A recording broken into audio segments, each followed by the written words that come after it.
Hello to my big, beautiful, blended family up there. I love you so much. Aren't you proud of Cole? Wow. And a special shout out to my mother.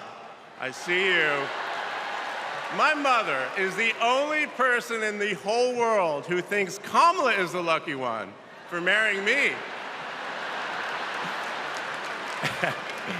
And to Kamala, who, well, we just saw where she is. She's out on the trail listening to and talking with voters.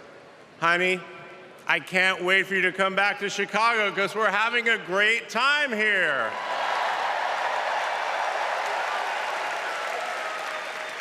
I love you so much. I'm so proud of how you're stepping up for all of us.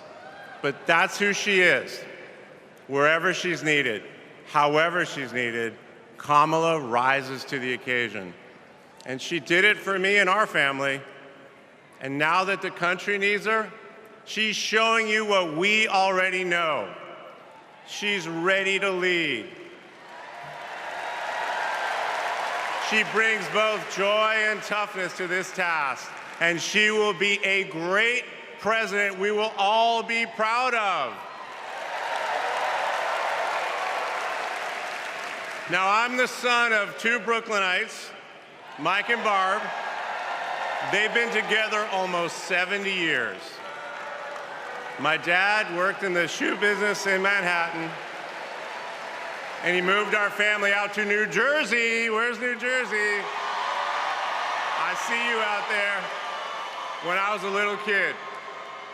And in a lot of ways, I had a typical Jersey suburban childhood. I biked around the neighborhood. I took the bus to Hebrew school. And I rode to Little League practice in the way back of my coach's wood-paneled station wagon. And if we did well, we got to have a Slurpee after. In my neighborhood, everyone left their garage door open. Wherever you ended up at dinner time, that's the family that fed you. Everyone took care of everyone else. And the guys I grew up with are still my best friends. The group chat is active every day, and it's probably blowing up right now, guys. When my dad had to get a new job, we moved across the country to LA. Money was tight. Hey, California.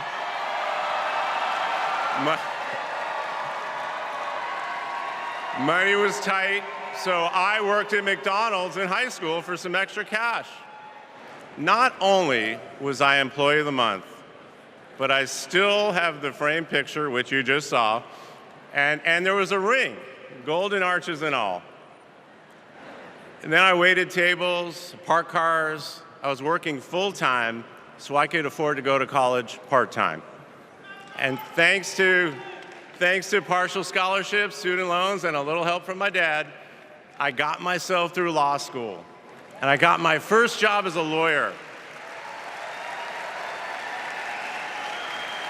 which is also where I met the guys in my fantasy football league. And a lot has changed in our lives since the early 90s, but my team name is still Nirvana. Yes, after the band. I worked hard, and I love being a lawyer. And by the way, I still get to be part of the profession by teaching students at Georgetown Law School. I got married, became a dad to Cole and Ella. Unfortunately, I went through a divorce, but eventually started worrying about how I would make it all work. And that's when something unexpected happened. In 2013, I walked into a contentious client meeting. We worked through the issue, and by the end of the meeting, the now happy client offered to set me up on a blind date, which is how I ended up with Kamala Harris's phone number. Now, for generations, people have debated when to call the person you're being set up with. And never in history has anyone suggested, 8:30 a.m. And yet, that's when I dialed. I got Kamala's voicemail, and I just started rambling. Hey, it's Doug. I'm on my way to an early meeting. Again, it's Doug. I remember I was trying to grab the words out of the air and just put them back in my mouth. And for what seemed like far too many minutes, I hung up. By the way, Kamala saved that voicemail, and she makes me listen to it on every anniversary. But that message wasn't the only unusual thing about that day. Now, Kamala, who normally would have been working hard at her office, just happened to be waiting at her apartment for a contractor to do some work on her kitchen. I was eating at my desk, which was not a regular occurrence for a busy lawyer like me who appreciated a good business lunch. But that's when she called me back. And we talked for an hour, and we laughed. Well, you know that laugh. I love that laugh.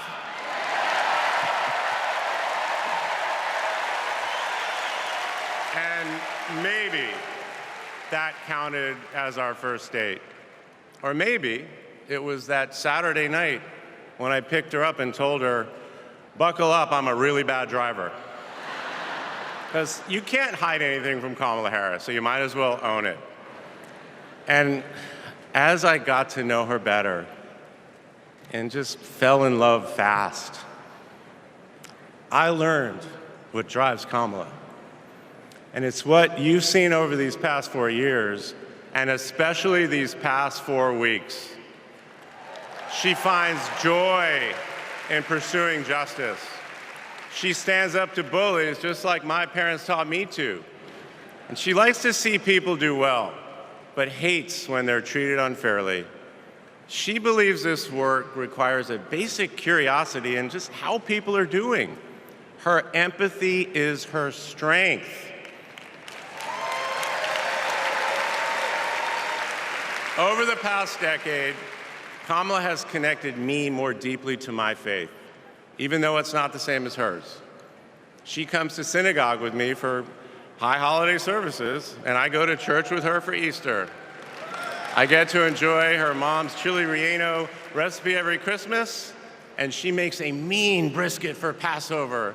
It brings me right back to my grandmother's apartment in Brooklyn, you know, the one with the plastic-covered couches. But Kamala has fought against anti-Semitism and all forms of hate her whole career. She's the one who encouraged me as second gentleman to take up that fight, which is so personal to me. And those of you who belong to blended families know that they can be a little complicated. But as soon as our kids started calling her Mamala, I knew we'd be okay. Ella calls us a three-headed parenting machine. Kamala and Kirsten, thank you both. Thank you both for always putting your family and the kids first. Now, Cole and Ella's friends knew that when they'd come over for Sunday dinner with Mamala, it was going to be real talk. In between taking cooking instructions, they'd have to answer questions about what problem they wanted to solve in the world.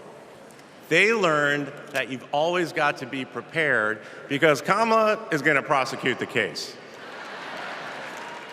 And in the same breath that Cole and Greenlee told us that they were engaged, they asked Kamala to officiate their wedding.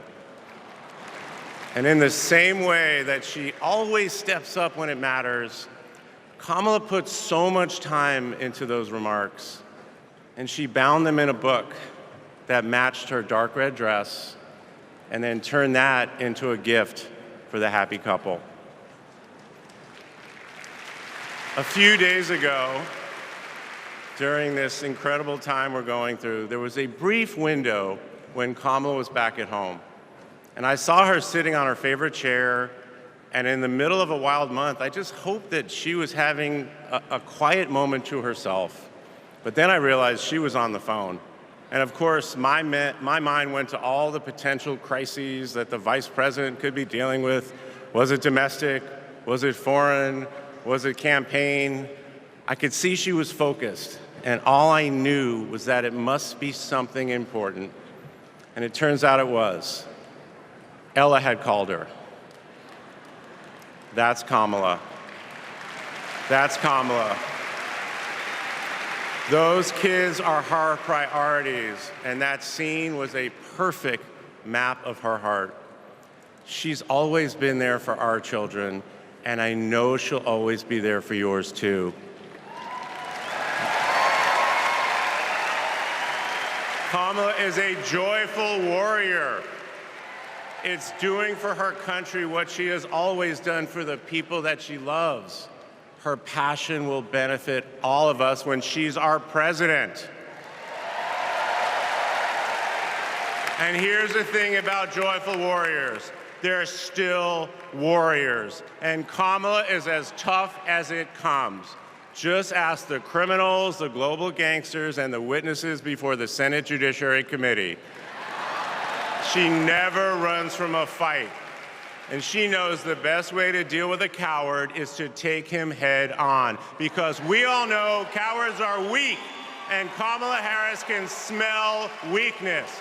She doesn't tolerate any BS. You've all seen that look, and you know that look I'm talking about. That look is not just a meme. It reflects her true belief in honest and direct leadership. And it's also why she will not be distracted by nonsense. Kamala knows that in order to win, we cannot lose focus. America, in this election, you have to decide who to trust with your family's future. I trusted Kamala with our family's future. It was the best decision I ever made. This Thursday will be our 10th wedding anniversary, which I know it means I'm about to hear that embarrassing voicemail again. However, that's not all I'll be hearing. That same night, I'll be hearing my wife, Kamala Harris, accept your nomination for President of the United States. And with your help, she will lead with joy and toughness, with that laugh and that look, with compassion and conviction. She'll lead from the belief that wherever we come from, whatever we look like, we're strongest when we fight for what we believe in, not just against what we fear. Kamala Harris was exactly the right person for me at an important moment in my life. And at this moment in our nation's history, she is exactly the right president. Thank you so much.